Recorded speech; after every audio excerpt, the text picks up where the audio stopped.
સાચે જ કહેવાય છે કે મેરા દેશ બદલ રહા હૈ. બોપલ આંબલી રોડ ઉપર ફૂલ સ્પીડમાં ગાડી ચલાવી, ઓડી નામની બહુ જ મોંઘી ગાડી ચલાવીને 5 થી 7 ગાડીઓને નુકસાન, 2 દીકરીઓને હોસ્પિટલ પહોંચાડનાર રિપલ નામનો એક વ્યક્તિ.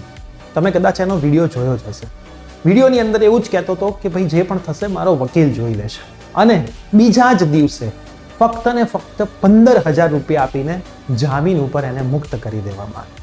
આ બધી વસ્તુઓ જોઈને ક્યારેક એવું લાગે છે કે જે જામીન ઉપર મુક્ત કર્યો છે એનો જે પણ વકીલ છે, કોર્ટ છે, એમણે બધાનો અહીંયા મજાક બનાવી દીધો. કોનો મજાક? જેટલા પણ સોશિયલ મીડિયાવાળાએ એના વિડીયોઝ બનાવ્યા, જેટલા પણ જગ્યાએ મુકાયા, બધાને ખબર છે કે દારૂ પીને વ્યક્તિ ગાડી ચલાવતો હતો અને કદાચ કોકનું મોત પણ થઈ શકત, ફરીથી તથ્ય પટેલ નામની ઘટના થઈ શકત.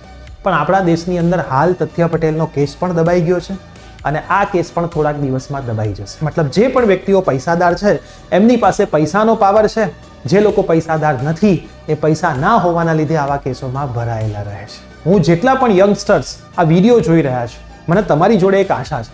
અમે તો ટીચર છીએ, તમને ભણાવીશું, પણ એ ભણ્યા પછી કરપ્ટ નહીં થઈને એક ઈમાનદાર વ્યક્તિ તરીકે તમારી પાસે જે પણ પોઝિશન હોય એમાં પૂરેપૂરી ઈમાનદારી સાથે કામ કરીને આવા લોકોને પ્રોપર સજા મળે ત્યાં સુધી લઈ જવાની રિસ્પોન્સિબિલિટી તમારી રહેશે. તો જો તમે સારું ભણશો, સાચું ભણશો, એથિક્સ સાથે કામ કરશો અને આ બધી વસ્તુઓ તમે કરશો, ત્યારે સાચેથી અમે બધા કહી શકીશું, અમે શિક્ષકો કહી શકીશું કે ભાઈ મારો દેશ બદલી રહ્યો છે. બાકી આ બધું જોઈને તો લાગતું નથી કે એકચ્યુઅલમાં દેશ બદલી રહ્યો હોય.